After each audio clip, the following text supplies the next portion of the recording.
Full-bodied Dilmah English breakfast.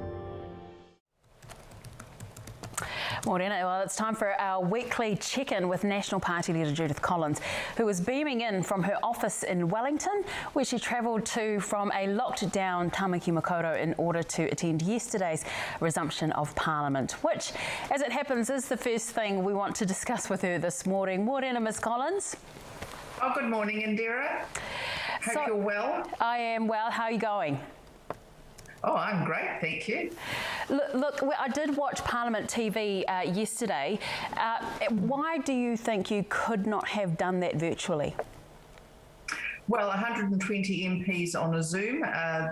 You'll notice that there were very few MPs allowed in the debating chamber yesterday. Those are the rules that Trevor Mallard, the Speaker, set up, not us.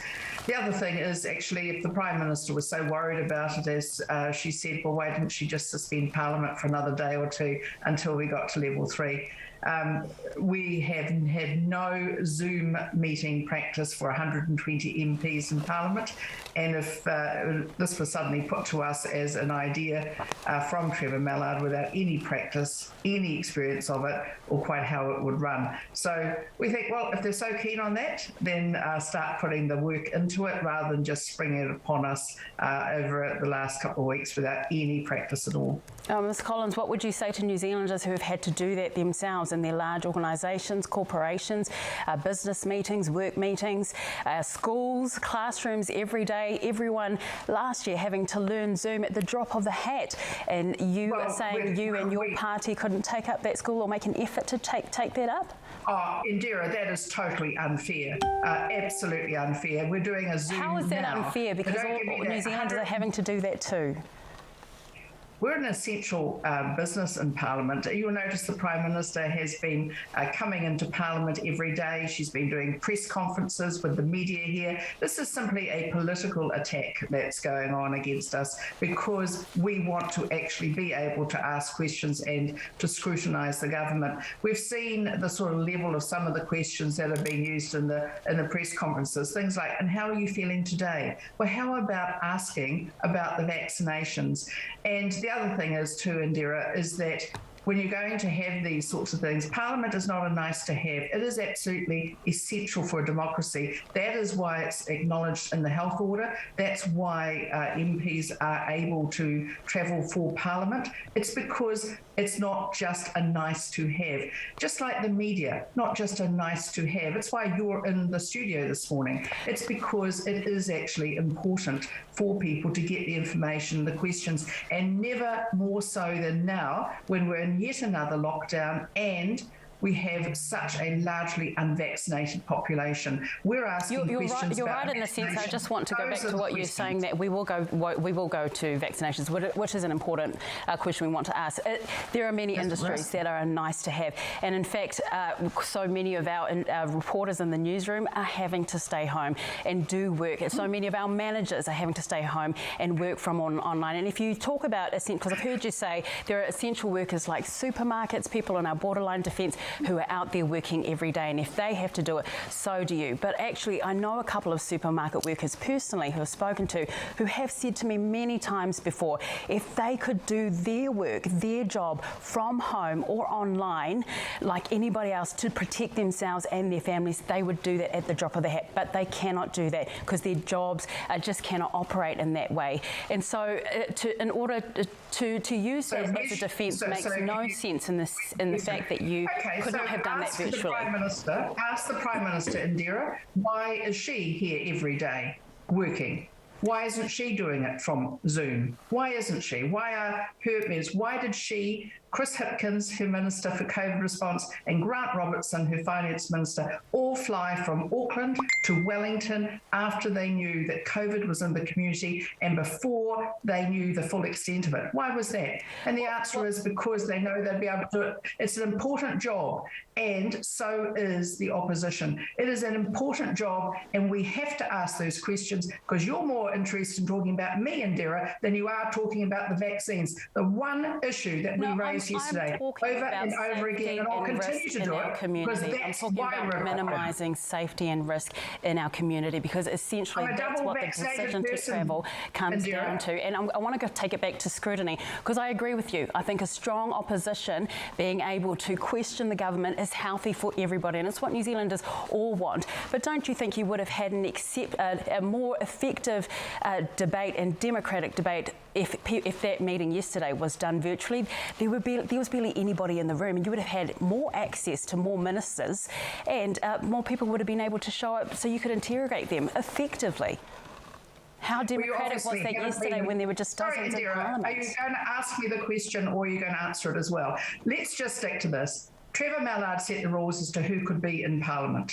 He set the rules as to how many people were there. He said only 3 MPs, the National Party, could be there. Ask him about it, because we've run Parliament before under level 3 and we've been able to do it. The Prime Minister was worried about it. She could have suspended Parliament like she did last week. She chose not to. This has become now simply about attacking the opposition for asking the questions. If the Prime Minister was worried, tell me this: why is the parliamentary creche open? Tell me that. And the answer is, it's simply don't attack me for asking the questions that you and the rest of the media should be asking the Prime Minister. I think they're fair questions to ask of you, given the decision that you made.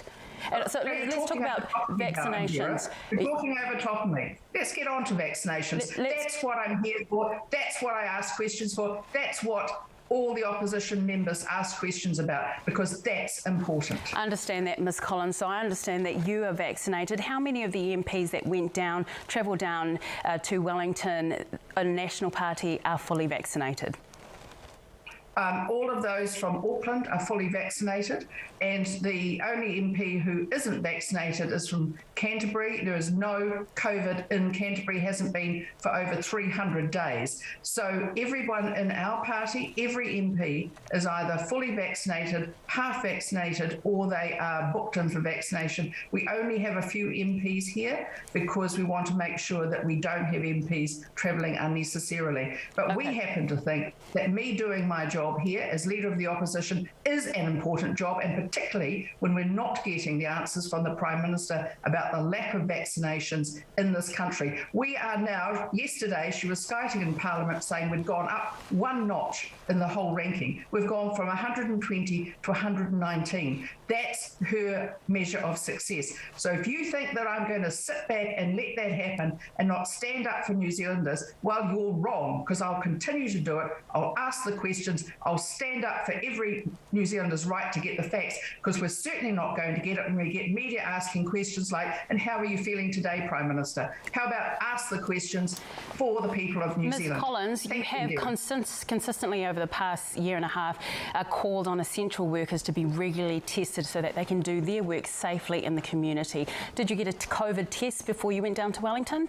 You know very well, Indira, that I did not do that because I did not want to take it from anyone who did need it. I have not been in contact with COVID. I've been actually at home, not going out except for 2 bouts of exercise. And in those cases, Indira, I am a very, very good COVID trace Did user. any of your other MPs take a COVID test when they went to Wellington, Ms. Collins? Me today, isn't it? No, I'm asking you about your other MPs that went to Wellington. Did they take a COVID test? Did any of them take a COVID test before they went to Wellington? To Wellington from where? I'm the only one who's travelled from Auckland. Is that what you expect them to be taking? You just said you're an MP from Christchurch going to Wellington.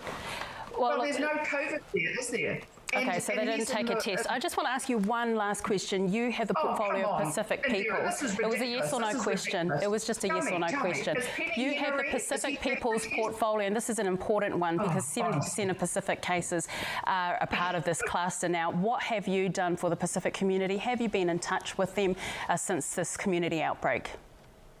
Well, you know fully well that I'm deeply involved in the Pacific community, and what I'm hearing is that they want to get vaccinated, just like every other New Zealander. So every day I'm going to be asking about vaccinations. Have you been directly in touch with them, was the question. Have you been directly in touch with them? My husband's Pacifica. I talk to him every day, but also Indira, I have contacts in the Pacific community who I contact and I have been contacting. But when you say the Pacific community, that is such a broad brush, isn't it? I haven't been out seeing every Pacific community. I never said the Pacific community. I said this cluster. I said the community at the heart of this cluster, Ms. Collins. The Pacific community, Indira, Pacific community, I have been talking to them, and they, like me, believe that this country is being let down by a government that's not vaccinated the people when they should have been vaccinated.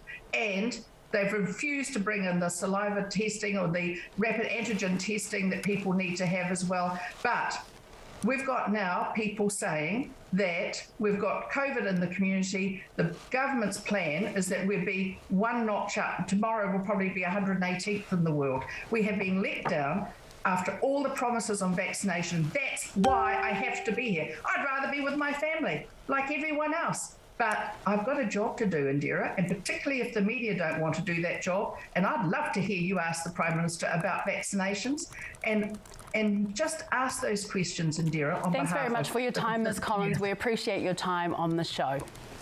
I enjoyed that. Thank you, Indira. Lovely to talk to you. Oh, you're most welcome. My pleasure.